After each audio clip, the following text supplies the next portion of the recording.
Doctor ortho Ayurvedic oil and capsule, अब दर्द भी घुटने टेकेगा। काकोरी ट्रेन एक्शन की 101वीं वर्षगांठ पर हुए समारोह में शामिल सीएम योगी। सीएम योगी ने कार्यक्रम को संबोधित करते हुए कहा, आपसी फूट और षड्यंत्र की वजह से भारत गुलाम बना। आज भी जाति के नाम और क्षेत्र के नाम पर भारत को कमजोर किया जा रहा। आज सोशल मीडिया पर भारत विरोधी ताकतें सक्रिय। आज से देश भर में हर घर तिरंगा अभियान। सीएम योगी ने आज सुबह लखनऊ में तिरंगा अभियान की शुरुआत। बीजेपी यूपी में 9 से 15 अगस्त तक चला रही हर घर तिरंगा अभियान। विधानसभा स्तर पर तिरंगा यात्रा का आयोजन। विश्व आदिवासी दिवस के मौके पर आज से रांची में 2 दिवसीय झारखंड आदिवासी महोत्सव की शुरुआत। राज्यपाल और सीएम सोरेन ने किया उद्घाटन। आदिवासी महोत्सव में आदिवासी संस्कृति का प्रदर्शन, पारंपरिक जनजातीय खान पान, कला शिल्प से भी रूबरू होंगे लोग। महाराष्ट्र में महंगाई की मार। गाय और भैंस दोनों के दूध की कीमतों में 2 रुपए प्रति लीटर की बढ़ोतरी। नई कीमतें 11 अगस्त 2026 से लागू होंगी।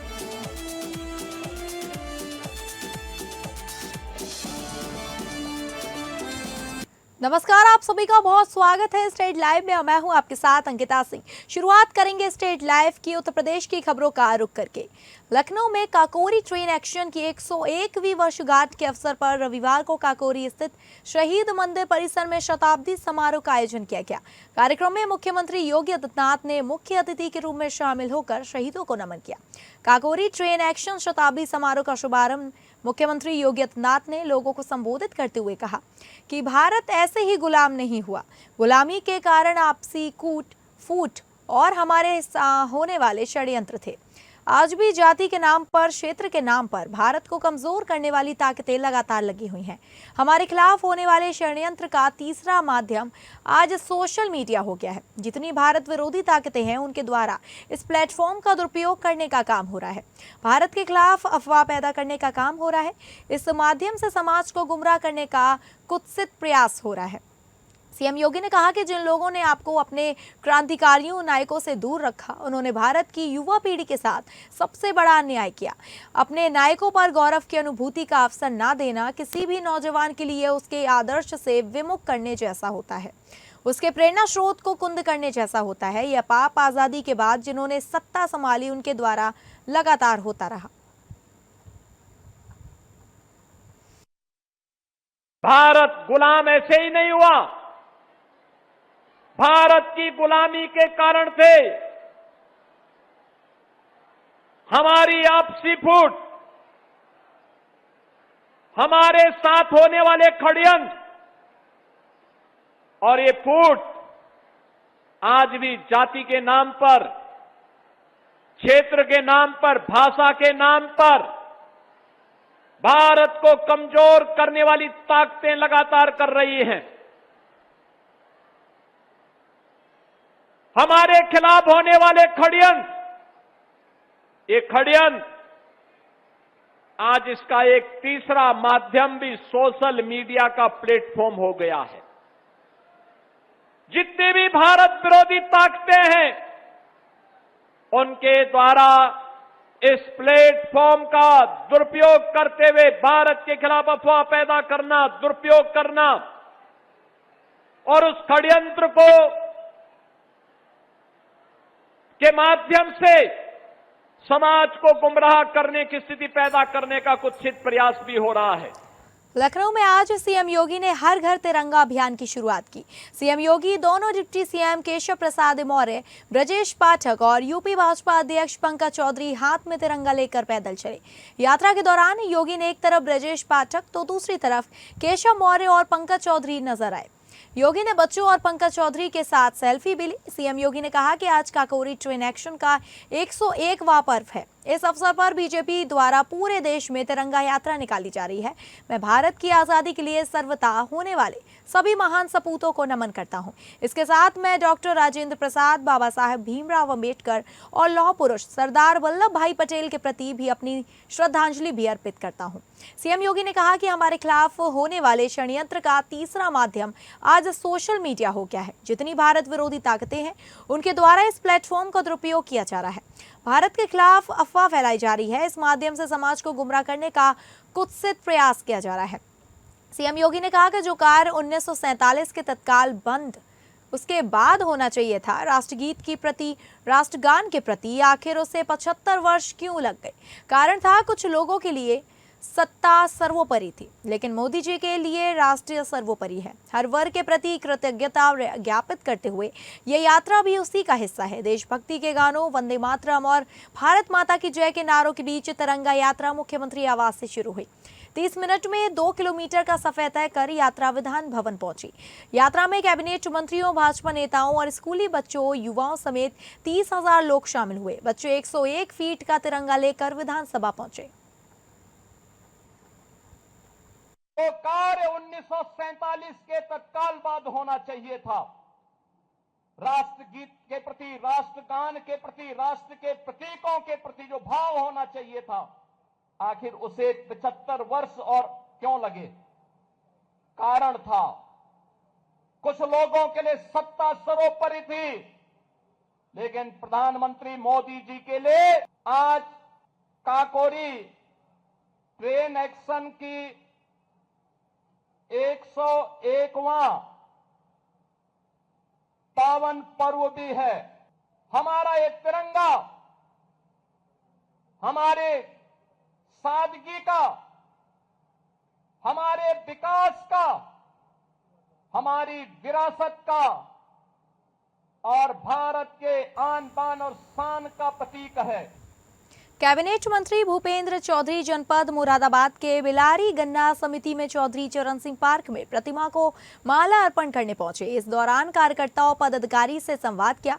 उसी को देखते हुए उन्होंने कहा कि हमारी सरकार रिपोर्ट कार्ड के आधार पर चुनाव लड़ती है, जो हम कहते हैं वह करके दिखाते हैं। कैबिनेट मंत्री ने मीडिया से बात करते हुए अखिलेश यादव पर निशाना साधते हुए कहा कि परिवार की बात करने वाले पीटीए का अर्थ अलग अलग दिशाओं में जोड़ने का काम करते हैं, लेकिन पीटीए का सही अर्थ परिवार डेवलपमेंट अथॉरिटी है।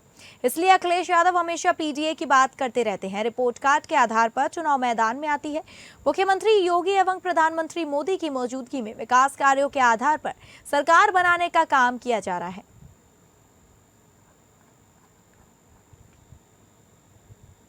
अगली खबर का रुख करेंगे, जहां हम नफरत और हिंसा नहीं करेंगे। हिंदुस्तान सभ्यता और मोहब्बत से चलना चाहिए। हमें नफरत नहीं करना है, सिस्टम को बदलना है। यह विचार केपी कॉलेज मैदान पर आयोजित छात्रों की गूंज कार्यक्रम में नेता प्रतिपक्ष एवं कांग्रेस सांसद राहुल गांधी ने युवाओं के साथ संवाद करते हुए व्यक्त किया। उन्होंने कहा, छात्र विरोधी इस सिस्टम को टाटा बाय बाय करना है। राहुल गांधी ने छात्रों युवाओं से कहा कि आप भारत की शक्ति, शान, स्ट्रेंथ है। मैं हर नागरिक यूथ की बात कर रहा हूं। यदि देश को आगे बढ़ाना है तो देश का भविष्य आपके बल पर ही बदलेगा। ये गर्व की बात है कि 40 करोड़ ऊर्जावान युवा भारत में रहते हैं। 21वीं सदी की प्रगति युवा और डेटा के बल पर ही की जा सकती है, लेकिन इस देश के सिस्टम ने आपको फंसा दिया है। शिक्षा के नाम पर लाखों करोड़ रुपए खर्च हो रहे हैं। इंजीनियरिंग, मेडिकल, पीजी की पढ़ाई के नाम पर आपके जेब से पैसा छीना जाता है, लेकिन यह सर्टिफिकेट आपको हिंदुस्तान में रोजगार नहीं देता। 1000 छात्रों में से महज कुछ ही परमानेंट नौकरी मिलती है। छात्र शिक्षा के लिए मजदूरी करते हैं, लेकिन बाद में पेपर लीक हो जाता है। राहुल गांधी ने छात्रों की दुखती नब्ज पर हाथ रखा और पेपर लीक, रोजगार की कमी की बात उठाते हुए अकाउंटेबिलिटी और ट्रांसपेरेंसी पर जोर दिया। साथ ही अडानी, प्रधानमंत्री मोदी, गृह मंत्री अमित शाह और आरएसएस पर निशाना साधा। राहुल ने छात्रों से कहा कि देश में जो अंधेरा छाया है उसमें आप लोगों ने लाइट जला दी है। देश के युवाओं ने देश को बदल दिया है। अंत में उन्होंने कहा कि हमें नफरत के साथ नहीं, मोहब्बत के साथ अपनी बात रखनी है। ये शहर मेरी फैमिली का घर यहां होता था, तो यहां आकर मुझे बहुत खुशी होती है। ये नॉलेज का सेंटर भी हुआ करता था। एक ऐसा टाइम था when Allahabad University was one of the best universities in the country.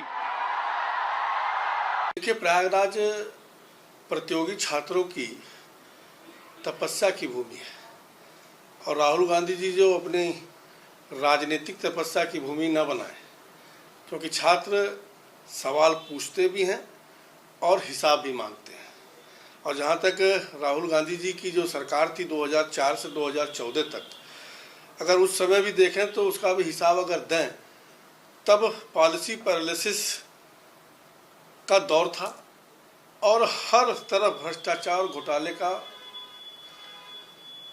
Mail पूरे प्रदेश में चल रहा था। और आज हमारे युवा स्टार्टअप भी चला रहे हैं और कहीं न कहीं अंतरिक्ष पे भी काम करने के लिए जा रहे हैं। देखिए, जहाँ तक नौकरी की बात है, राहुल गांधी उस व्यवस्था के समर्थक हैं। उस व्यवस्था में इंडी गठबंधन में वो लोग भी शामिल हैं, उनके ब्लेसिंग से वो सरकारें चलती थीं।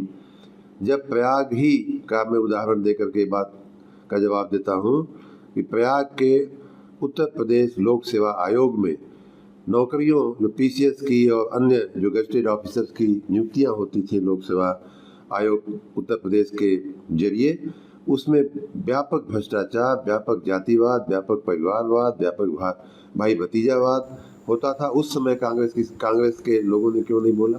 जिलाधिकारी आजमगढ़ रविंद्र कुमार एवं वरिष्ठ पुलिस अधीक्षक आजमगढ़ डॉक्टर अनिल कुमार द्वारा थाना कंदरापुर में आयोजित समाधान दिवस के दौरान जन सुनवाई की गई। इस दौरान दोनों अधिकारियों ने थाना क्षेत्र से आई फरियादियों की समस्याओं एवं शिकायतों को गंभीरता पूर्वक सुना तथा संबंधित अधिकारियों को मौके पर जाकर शिकायतों की निष्पक्ष जाँच करते हुए उनका गुणवत्तापूर्ण एवं समयबद्ध निस्तारण सुनिश्चित करने के निर्देश दिए।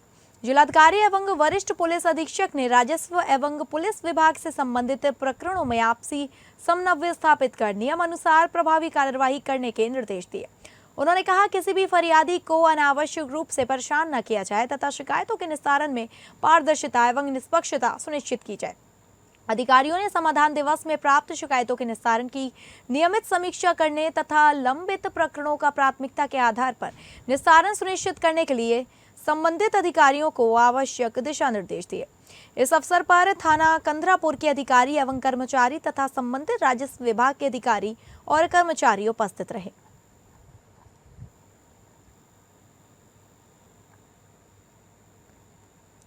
सुल्तानपुर में चर्चित शाकिब हत्याकांड में सुल्तानपुर पुलिस ने बड़ा खुलासा किया। कोतवाली नगर पुलिस ने लालेपुर चौहानी में हुए मोहम्मद शाकिब हत्याकांड का पर्दाफाश करते हुए 4 अभियुक्तों को गिरफ्तार किया है। पुलिस के मुताबिक कीमती जमीन और उसके एवज में मिलने वाले लाखों रुपए के लालच में साले ने ही दोस्तों के साथ मिलकर अपने जीजा की गला दबाकर हत्या कर दी थी। दरअसल ये मामला कोतवाली नगर के बीते 2 अगस्त की रात का है, जहां लालेपुर चौहानी के रहने वाले मोहम्मद शाकिब घर से निकला और वापस लौटकर नहीं आया। अगले दिन उसका शव घर से 200 मीटर दूर जल निगम के तालाब में पड़ा मिला, जिसके शरीर पर चोट के निशान थे। मृतक के पिता शहबान की तहरीर पर पुलिस ने अज्ञात के खिलाफ हत्या का मुकदमा दर्ज कर जांच शुरू कर दी थी। पुलिस की जांच में सामने आया कि शाकिब को उसकी नानी से हाईवे के किनारे 5 बिस्सा जमीन मिली थी। शाकिब ने इस जमीन को 48 लाख रुपए में बेचने का एग्रीमेंट किया था और 2 लाख रुपए एडवांस भी ले लिए थे। जब उसने बैंक खाते में अपने मामा के लड़के को नॉमिनी बनाया तो उसकी पत्नी ने यह बात अपने भाइयों को बताई। सालों को अंदेशा हुआ कि शाकिब शराब पीने का शौकीन है और सारा पैसा अकेले ही फिजूल खर्ची में उड़ा देगा। जमीन बहन के नाम कराने और पैसे हासिल करने की नीयत से साले सलमानुल हक ने अपने साथियों के साथ मिलकर शाकिब को रास्ते से हटाने की साजिश रची। 2 अगस्त की रात अभियुक्तों ने शाकिब को पहले जमकर पिलाई शराब, इसके बाद गांव के बाहर ले जाकर दुपट्टे से उसका गला दबाकर हत्या कर दी और शव को तालाब में फेंक दिया। 8 अगस्त की सुबह पुलिस ने सूचना के आधार पर विनोबापुरी के पास महुए के बाग से 4 अभियुक्तों को घेराबंदी कर गिरफ्तार कर लिया। घटना का सफल अनावरण करने वाली पुलिस टीम को पुलिस अधीक्षक सुल्तानपुर द्वारा 25,000 रुपए का नगद पुरस्कार देने की घोषणा की गई। खबरों में आगे बढ़ेंगे और बात करेंगे छत्तीसगढ़ की खबरों का रुख करके। राजधानी रायपुर में सेन समाज द्वारा कैश शिल्प कला को लेकर भव्य आयोजन किया गया। कार्यक्रम में नवनियुक्त कैश शिल्प कला बोर्ड के अध्यक्ष गौरी शंकर श्रीवास की नियुक्ति का स्वागत किया गया। वहीं प्रदेश के मुख्यमंत्री विष्णुदेव साय, पूर्व मुख्यमंत्री और वर्तमान विधानसभा अध्यक्ष डॉक्टर रमन सिंह, कौशल विकास मंत्री गुरु खुशवंत साहिब, राज्यसभा सांसद लक्ष्मी वर्मा सहित कई गणमान्य अतिथि मौजूद रहे। मुख्यमंत्री साय ने कार्यक्रम की सराहना करते हुए सेन समाज के सामाजिक भवन के लिए 50 लाख रुपए देने की घोषणा की। समारोह में सेन समाज के पदाधिकारियों बड़ी संख्या में समाज के लोगों ने हिस्सा लिया। कार्यक्रम में राष्ट्रीय अध्यक्ष समेत समाज के कई प्रमुख पदाधिकारी शामिल हुए। समारोह के दौरान कैश शिल्प कला के क्षेत्र में योगदान देने वाले कलाकारों को सम्मानित भी किया गया। आयोजन का उद्देश्य पारंपरिक कैश शिल्प कला को बढ़ावा देना और इससे जुड़े कलाकारों को प्रोत्साहित करना रहा। छत्तीसगढ़ सेन समाज के द्वारा सेन शक्ति सम्मेलन और केश शिल्पी सम्मान समारोह का आयोजन किया गया था, जिसमें हम सभी लोग आमंत्रित थे। हमारे प्रदेश के पूर्व मुख्यमंत्री और विधानसभा के अध्यक्ष आदरणीय डॉक्टर रमन सिंह जी, हमारे कौशल विकास मंत्री गुरु खुशवंत साहिब जी, राज्यसभा सांसद श्रीमती लक्ष्मी वर्मा जी और समाज के सभी प्रमुखगण आमंत्रित थे। और इस सम्मेलन में भारी संख्या में सेन समाज के प्रदेश भर से लोग उपस्थित हुए थे। इनके समाज के राष्ट्रीय अध्यक्ष इंदौर मध्य प्रदेश से पधारे थे, राजस्थान से भी इनके समाज के लोग आए थे। तो बड़ी भव्यता के साथ ये समारोह संपन्न हुआ है। छत्तीसगढ़ क्रिश्चियन फोरम के अध्यक्ष अरुण पन्नालाल को सोशल मीडिया पर भगवान शिव को लेकर कथित आपत्तिजनक टिप्पणी के मामले में कोर्ट से राहत नहीं मिली। सिविल लाइन थाना पुलिस ने गिरफ्तारी के बाद उन्हें सीजीएम आनंद सिंह की अदालत में पेश किया, जहां जमानत आवेदन खारिज कर दिया गया। अदालत के आदेश के बाद अरुण पन्नालाल को 14 दिनों की न्यायिक हिरासत में भेज दिया गया। मामले की शुरुआत सोशल मीडिया पर सामने आई कथित पोस्ट को लेकर हुई।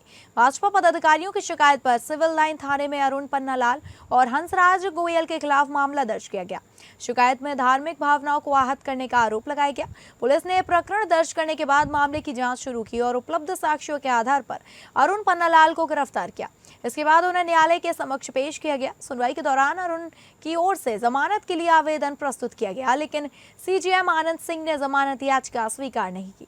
कोर्ट के आदेश के बाद उन्हें 21 अगस्त तक न्यायिक हिरासत में भेज दिया गया। पुलिस ने मामले में हंसराज गोयल के खिलाफ भी एफआईआर दर्ज की है। पुलिस अब संबंधित सोशल मीडिया आईडी और पोस्ट से जुड़े तथ्यों की जानकारी जुटा रही है। अधिकारी के मुताबिक जांच के दौरान सामने आने वाले तथ्यों के आधार पर आगे की कार्रवाई तय की जाएगी। फिलहाल अरुण पन्नालाल न्यायिक हिरासत में है, जबकि पुलिस मामले से जुड़े डिजिटल और अन्य साक्ष्यों की जाँच कर रही है। देखिए, जब मामला सामने आया है सोशल मीडिया में, कुछ लोगों ने उस पर एफआईआर भी की है, तो निश्चित रूप से इस पर कठिन कार्रवाई होना चाहिए।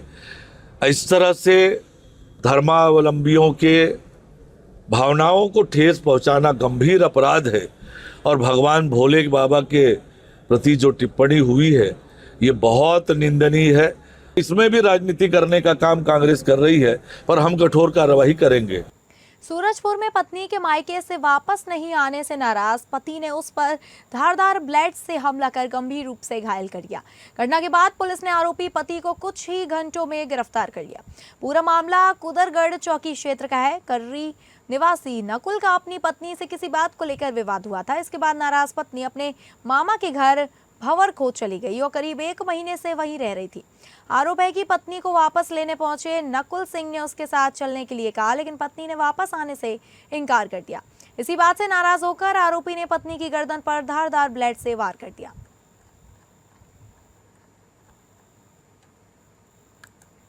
ये कुदरगढ़ चौकी का मामला है। पति पत्नी के बीच विवाद था। पत्नी नाराज इस बात थी कि उसके साथ तो पति मारपीट करता था। अब कुछ समय से पत्नी जो है अपने मामा के घर भंवर को आई हुई थी और बच्चे जो है अपनी बुआ के साथ दूसरी जगह पे थे। तो पति पहले भी उसको बनाने आ चुका था, लेने के लिए आया था, लेकिन वो नाराज थी, नहीं गई। इस बार जो है वो कुछ अलग इरादे थे उसके, और साथ में लेकिन पंच को भी लेके आया था। और इस बार फिर जब पत्नी ने अपने घर जाने से मना किया तो उसने उसके गले पे ब्लेड चढ़ा दिया। अब रुक करेंगे झारखंड की खबरों का, जहां IIT ISM धनबाद में शनिवार को नेशनल फ्रंटियर्स ऑफ इंजीनियरिंग 2026 के 20वें संस्करण और IMP 2026 की शुरुआत हुई। वहीं IIT ISM धनबाद और इंडियन INAE के संयुक्त सहयोग से आयोजित यह 3 दिवसीय कार्यक्रम 8 से 10 अगस्त तक चलेगा। इसमें देश भर के प्रमुख इंजीनियर, वैज्ञानिक, शिक्षाविद, रिसर्चर, इंडस्ट्री प्रतिनिधि, स्टार्टअप, MSME और छात्र हिस्सा ले रहे हैं। कार्यक्रम के मुख्य अतिथि रक्षा राज्य मंत्री संजय सेठ ने युवाओं और रिसर्चर से अपील की है कि वे पिछले 100 सालों की उपलब्धियों तक सीमित ना रहें, बल्कि आने वाले 100 वर्षों के लिए टेक्नोलॉजी और इनोवेशन पर फोकस करें। उन्होंने कहा, टेक्नोलॉजी तेजी से बदल रही है और ऐसे में इंतजार करना देश के लिए नुकसानदायक हो सकता है।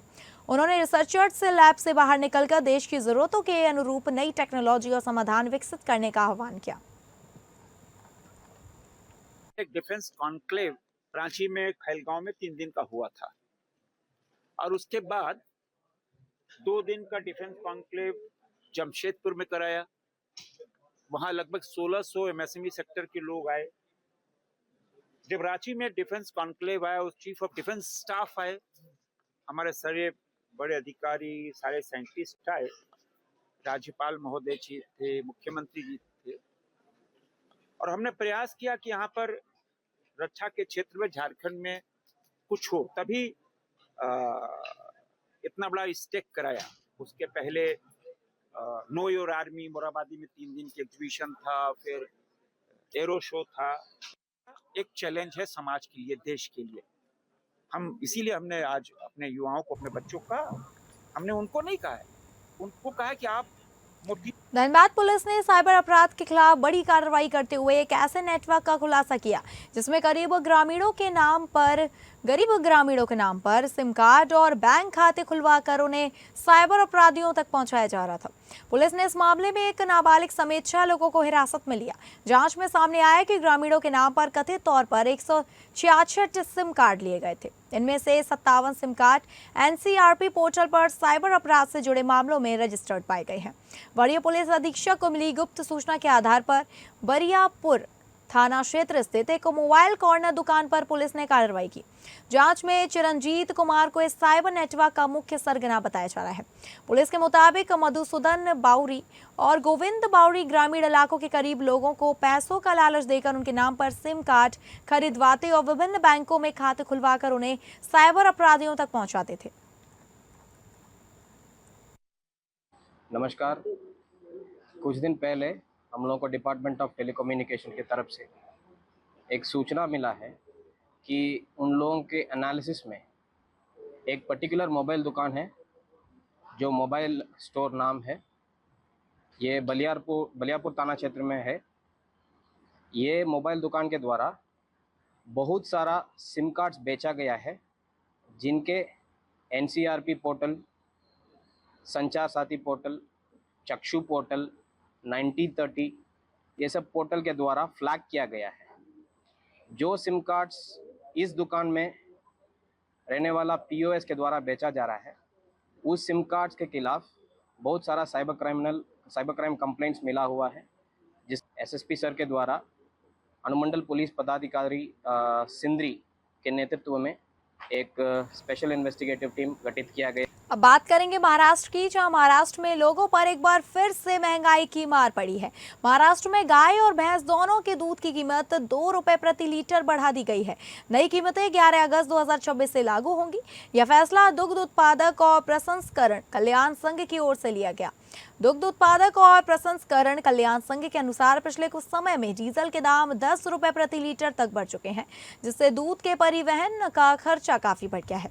इसके अलावा पैकेजिंग के खर्च में भी करीब 30% की बढ़ोतरी दर्ज की गई। साथ ही किसानों से खरीदा जाने वाला दूध भी महंगा हो गया। इसको देखते हुए दूध की कीमत में 2 रुपए प्रति लीटर तक बढ़ाने का फैसला लिया गया।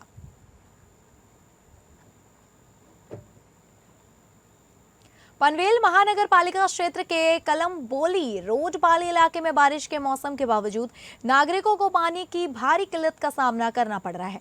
खास बात यह है कि महानगर पालिका की उप महापौर के वार्ड में ही पानी की एक गंभीर समस्या सामने आने से प्रशासन की कार्यप्रणाली पर सवाल खड़े हो गए हैं।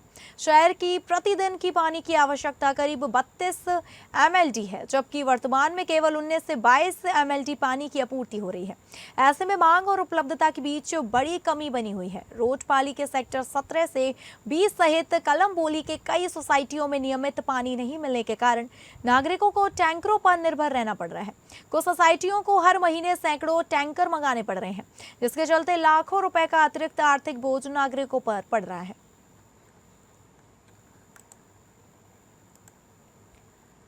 तो फिलहाल स्टेट लाइव में बस इतना ही। नमस्कार।